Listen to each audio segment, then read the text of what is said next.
অসম বিধানসভাত অৰুণোদয় প্ৰসংগক লৈ অখিল গগৈ সৰব হৈ পৰিল। অৰুণোদয়ৰ নামত চৰকাৰে ব্লেকমেইল কৰিছে বুলি ক'লে অখিল গগৈ। কেৱল সিমানেই নহয়, অসমৰ খেতিক লৈ, অসমৰ খেতি মাটিক লৈ আৰু অসমৰ খেতিৰ ব্যৱস্থাটোক লৈ অখিল গগৈ বিধানসভাৰ মজিয়াত উত্থাপন কৰিলে। উপাধ্যক্ষ ডাঙৰীয়া, যেতিয়াই সদায় মিটিঙত ঘূৰি ফুৰোঁ, অনবৰতে মানুহৰ মাজলৈ ঘূৰি ফুৰোঁ, মানুহৰ মাজলৈ যাওঁতে মই সদায় এটা প্ৰশ্ন সুধোঁ।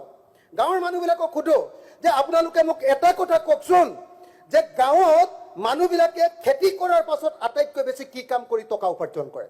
গাঁৱৰ সকলো মানুহে এটাই কথা কয় যে খেতি কৰাৰ পাছত আটাইতকৈ বেছি উপাৰ্জন কৰে গাঁৱৰ মানুহে হাজিৰা কৰি, মিস্ত্ৰীৰ লগত যোগালী কৰি।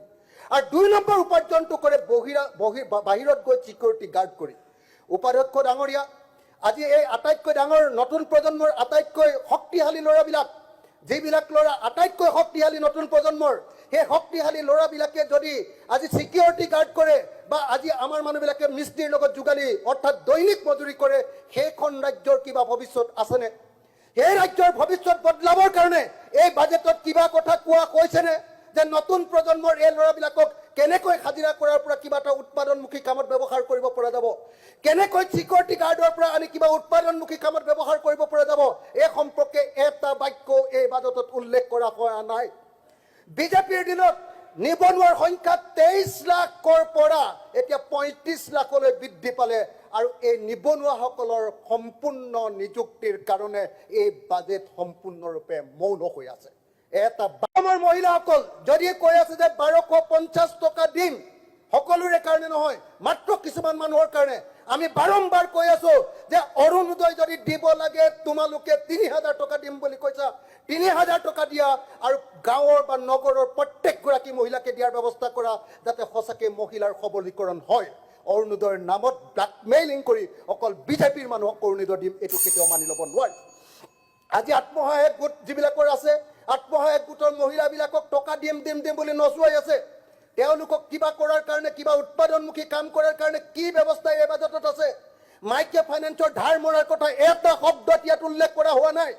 আৰু কৃষকসকলৰ কাৰণে এই বাজেটত কিবা আছেনে?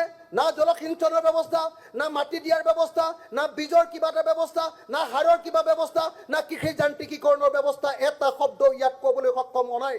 সৰু সৰু বেপাৰীবিলাক যি গাঁৱৰ পৰা নগৰলৈ শাক পাচলি বিক্ৰী কৰিবলৈ আহে, মাছ কণী এইবিলাক বিক্ৰী কৰিবলৈ আহে, বা দৈনিক বজাৰ বা সাপ্তাহিক বজাৰত বস্তু বিক্ৰী কৰি বা ফুটপাথত বিক্ৰী কৰি বা ফেৰী কৰি তেওঁলোক চলে, তেওঁলোকৰ বিষয়ে এই বাজেটখনত কিয় এটাও শব্দ কোৱা হোৱা নাই। মিস্ত্ৰী, বিল্ডিঙৰ বনোৱা, ৰাস্তাৰ বনোৱা, ঘৰত কাম কৰা বাইসকল, চাহ বাগিচাৰ শ্ৰমিকসকলৰ সন্তানসকল, অটোৱালাসকল, ইলেক্ট্ৰনিক ৰিক্সা চালকসকল, টেক্সি চালকসকল, ট্ৰাক চালকসকল, বাছ ড্ৰাইভাৰসকলৰ বিষয়ে ইয়াত কিয় একটাও কথা কোৱা নাই? অধ্যক্ষ, উপাধ্যক্ষ মহোদয়, ছাত্ৰ ছাত্ৰীসকলৰ বাবে বাজেটত কি আছে? অকণমান মাত্ৰ 2500 টকাৰ কথা।